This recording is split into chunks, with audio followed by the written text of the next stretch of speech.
Hi everyone! So for today's video, simplihan lang natin ang pagluto ng atsara. So kung sino nakakaalam ng atsara, ito po yung aking gagawin ngayon.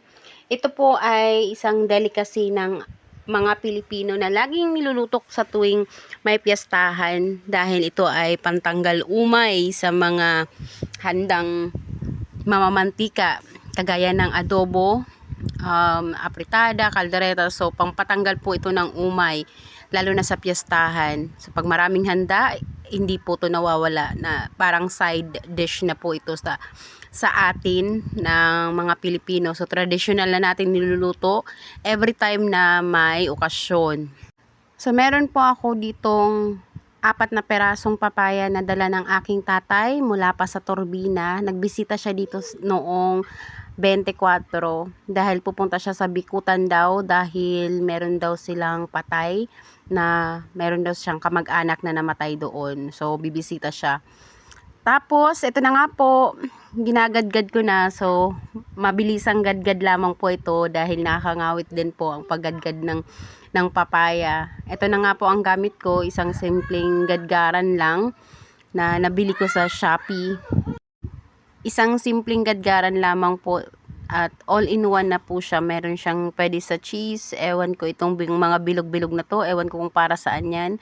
Basta maganda po siya. Napakasimple. Mura lamang ang bili ko dyan sa gadgaran na yan. So, heto na nga. Malapit na po ako matapos. Siya nga po pala, ang gagawin kong atsara is 3 peraso lang or 2 dahil ang iba ay hinog na. Nakikita nyo naman po dun sa likod na andon, hinog na siya. So, nilagyan ko nga po pala to ng asin at ayan, pipigaan ko para mawala yung katas ng papaya. Ayan. So, kailangan po natin siyang tanggalan ng katas guys dahil makati po siya. So, yan na nga po. At nakikita nyo, konti lang po ang aking nagawa dahil nga po hinog na yung iba. Napakadali lamang po ang pagluto ng atsara. Ito lang yung matagal, yung pagbabalat at paggagadgad ng papaya. So, dito ka lang magtatagal. Pero the rest po ay sobrang dali na lamang po dahil magpapakulo ka lamang po ng suka at asukal. At yun lamang po. So, next po, gagayatin na natin yung mga sangkap na kakailanganin natin. Uunahin natin itong bawang. Hihiwain lang po natin to ng slanting na maninipis. Ayan, kagaya nga po niyan. Ganyan lamang po ang ating paghiwa ng ating bawang. At isusunod na natin ito ang ating luya. So, gagamit din po tayo ng luya at bell pepper. At meron din po tayong carrots. Meron din po tayong raisins or ano ba ang tawag dun sa Tagalog ng pasas. Yun. Kakailanganin din po natin yung pasas para sa manamis-namis na lasa at dekorasyon na rin po. Kasama na rin po yun dun. So, ito na nga po. Malapit na po ako matapos sa paggagayat nitong bell pepper. At isusunod ko na tong carrots. So, kukunti lang yung carrots na nabili ko dahil kukunti lang din po ang papaya na aking gagamitin. Pero pag sinama-sama naman po ito, dadami rin naman po ito. So, sakto na lamang po. Sakto-sakto lang po ito sa amin.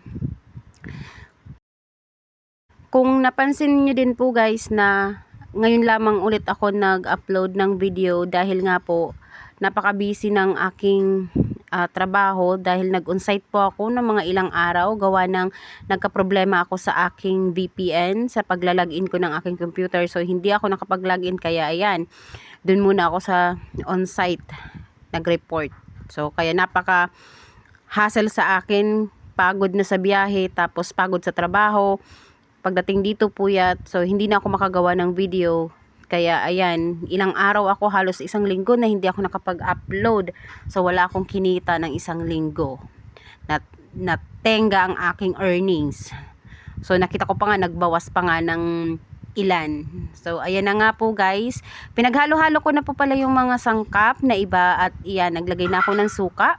At pakukuluan lamang natin to yung suka. Tapos nilagyan ko ng paminta. Kakailangan din natin ang asukal.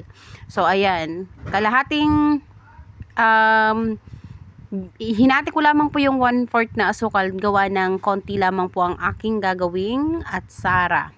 So halu-haluin lamang po at hintayin kumulo.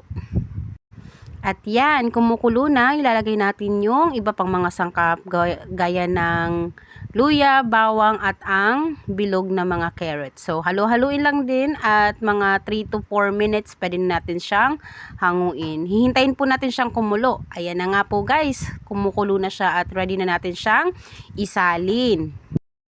Lagyan ng kunting asin to taste para medyo balanse yung lasa po ng ating asukal at ang ating suka na may kunting asin.